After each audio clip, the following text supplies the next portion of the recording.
Hello, good morning everyone. इस video में हम डिस्कस करेंगे कोचिन शिपयार्ड लिमिटेड में वैकेंसी आई है वर्कमैन के लिए, जो आईटीआई बेसिस पे है। इस वीडियो में पूरा हम डिस्कस करेंगे कि क्वालिफ़िकेशन क्या है, कैसे अप्लाई करना है, कितना एक्सपीरियंस है, ये एज कितना होना चाहिए, सैलरी क्या है। तो बने रहे लास्ट तक।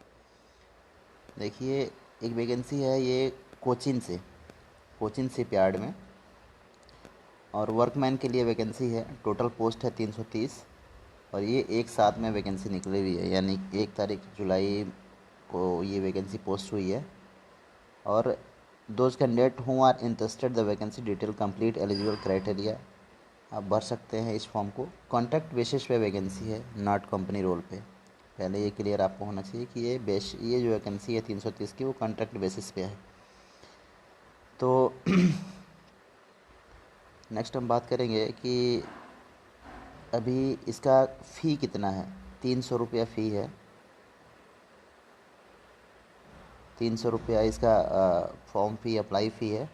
और डेबिट क्रेडिट किसी के थ्रू, इंटरनेट बैंकिंग या यूपीआई वॉलेट किसी के थ्रू आप पेमेंट कर सकते हैं। इसके लिए क्वालिफ़िकेशन जो मांगी हुई है वो आईटीआई मांगा हुआ है। आईटीआई कम से कम होना चाहिए, विदाउट आईटीआई का आप नहीं फिल कर सकते। दूसरा है, इसमें लास्ट डेट जो है 15 जुलाई तक इसका लास्ट डेट है फॉर्म भरने का। शुरू हो गया फॉर्म भरना शुरू हो गया 30 तारीख से, 30 जुलाई से। एज लिमिट जो रखा हुआ है, अपर एज लिमिट 30 साल, मैक्सिमम 30 साल होना चाहिए। उसके बाद age relaxation is applicable as per rule, जैसे रूल के हिसाब से एज रिलैक्सेशन मिलता है। ओबीसी को 3 साल के लिए और एसटी एससी को 5 साल के लिए, वो आपको एज रिलैक्सेशन मिलेगा। ठीक है। एक्सपीरियंस की बात करें तो एक्सपीरियंस मिनिमम 3 ईयर का एक्सपीरियंस मांगा हुआ है। जिस भी ट्रेड से आपने आईटीआई किया है उस ट्रेड में आपकी 3 साल का एक्सपीरियंस मिनिमम होना चाहिए। उसके बाद ये कुछ वैकेंसी डिटेल्स हैं, जो डिटेल्स दिया हुआ है। बिल्डर के लिए 68 वैकेंसी है, और बिल्डर के लिए 68 है। सीट मेटल वर्कर के लिए 56 है।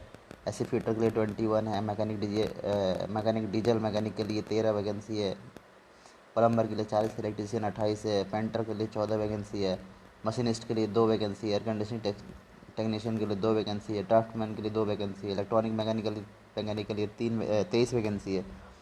इंस्ट्रूमेंट मैकेनिक के लिए 24 वैकेंसी है। ये कुछ वैकेंसी का डिटेल है, जितना कौन से कितने पोस्ट हैं किस ट्रेड में के लिए। उसके बाद ये है आपका कि कितने साल का आपका वो रहने वाला है कॉन्ट्रैक्ट। मैक्सिमम 3 साल का कॉन्ट्रैक्ट है, टेम्प्ररी बेसिस पे है ये। मैक्सिमम 3 साल का कॉन्ट्रैक्ट होगा। 3 साल आप उस कंपनी में काम करोगे, जब ये फॉर्म भरोगे और आप शॉर्ट लिस्ट हो गए, आपका चीज़ें निकलेंगी, क्वालिफाई हो गए और ज्वाइनिंग होती है, तो मैक्सिमम 3 साल तक कॉन्ट्रैक्ट रहने वाला है वो। और इसमें पे कितना किए जाएंगे, तो वो 23,000 रुपये सैलरी 8 घंटे का, ये 49,000 रुपये है फर्स्ट ईयर में। अगर आपको ओवर टाइम लगाई जाती है तो ओवर टाइम का डिटेल हम नेक्स्ट स्लाइड में बताते हैं कितना ओवर टाइम करना है। सेकेंड ईयर में आपको 24,000 सैलरी कर दी जाएगी। थर्ड ईयर में 24,800 सैलरी रहेगी। 3 साल का एक कॉन्ट्रैक्ट है, 3 साल का एक सैलरी डिटेल है। ये ओटी का पैसा है, आप ओवर टाइम एक्स्ट्रा काम करते हो उसका कंपनसेशन है ये। उसके बाद में लिंक कैसे शॉर्टलिस्ट होना है वो मैं आपको दिखाता हूँ। शॉर्ट लिस्टिंग कैसे होगी, कैसे ये वैकेंसी होनी है। ये है आपका 3 साल का ये कॉन्ट्रैक्ट रहने वाला है। तो 23,000 रुपये, 24,000, 24,800, ये 3 साल की सैलरी है। ये आपका एक्स्ट्रा आवर्स का कंपनसेशन है 3। ठीक है। और उसके बाद ये है सिलेक्शन मेथड कैसे है, कैसे आपका सिलेक्शन होना है वो इसमें है। इसके लिए आपका मैक्सिमम एज 30 साल होनी चाहिए। और S T S O B C में 3 साल का कंपनसेशन मिलता है। और इसके लिए 5 साल का कंपनसेशन मिलता है एस टी एस सी के लिए। मेथड ऑफ सिलेक्शन कैसे होना है, तो इसमें पहले फेज़ 1 में ऑब्जेक्टिव टाइप ऑनलाइन टेस्ट होगा एक आपको। उसमें 30 क्वेश्चन रहेंगे ऑब्जेक्टिव टाइप। प्रैक्टिकल 70 क्वेश्चन रहेंगे। ठीक है, आपको प्रैक्टिकल भी देना पड़ेगा। टोटल 100 मार्क का होगा। उसमें जो क्वालिफाई करता है एज़ पर कोचिंग सीपीआर के रूल से जो शॉर्ट लिस्टेड होता है उसको फिर सिलेक्शन के लिए बुलाया जाएगा फाइनल ज्वाइनिंग के लिए। तो उसके बाद ये 30 मिनट क्या है, एग्ज़ाम का प्रोसेस क्या है आपको मैं दिखाता हूँ। ये 35 क्वेश्चन है, 35 सेकंड, 30 क्वेश्चन है, 35 मिनट आपको टाइम दिया हुआ है। 35 मिनट टाइम है, 30 मल्टीपल क्वेश्चन होंगे। और पार्ट बी जनरल अवेयरनेस होगा 10 क्वेश्चन, ट्रेड रिलेटेड होगा 10 क्वेश्चन, और 10 कोई निगेटिव मार्किंग नहीं है इसमें। आपका गलत होने पे कोई पैसा कोई वो नहीं कटने वाला, नंबर नहीं कटने वाला। ठीक है, सिलेक्शन क्राइटेरिया क्या है, मिनिमम 50% टोटल मार्क्स का होना चाहिए। जनरल कैटेगरी के लिए, ओबीसी के लिए 45% है, और एसटी एससी के लिए 40%। यदि वो नंबर पाता है तो वो सिलेक्शन शॉर्ट लिस्टेड होने के चांसेज है। पीडब्ल्यूडी कैंडिडेट के लिए 40% है।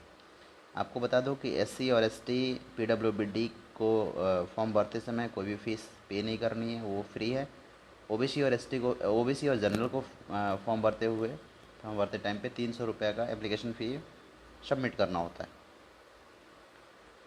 उसके बाद क्वालिफिकेशन क्या है, एआईसीटी से आईटीआई मिनिमम होना चाहिए, एक्सपीरियंस 3 साल का मिनिमम होना चाहिए 15 जुलाई से पहले तक।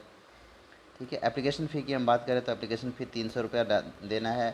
ये जो नॉन रिफंडेबल है, ये रिफ़ंड नहीं हो सकता, वापस नहीं होगा। आपको ये 15 जुलाई से पहले 15 जुलाई से पहले पे करना है।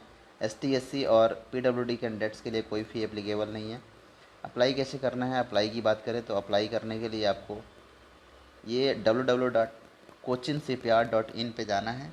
उसके कैरियर पेज पे जाना है। कैरियर पेज पे जाने के बाद वहाँ पे आपको CL कोची करके एप्लीकेशन फॉर्म का लिंक दिखेगा। वहाँ पे आप एप्लीकेशन फॉर्म सबमिट भरेंगे। कुछ आपका नेम डिटेल और एक्सपीरियंस डिटेल और क्वालिफ़िकेशन डिटेल मांगता है, उसमें आप भरेंगे। उसके बाद करने के बाद आपका एग्ज़ाम डे आएगा। ठीक है, एग्ज़ाम डेट, ये कुछ रूल्स रेगुलेशंस दिए हुए हैं। तो thank you for watching this video. और मैं इस डिस्क्रिप्शन में आप इस फॉर्म का लिंक दे दूँगा, आप वहाँ से डायरेक्ट फॉर्म को फिलअप कर सकते हैं। Thank you.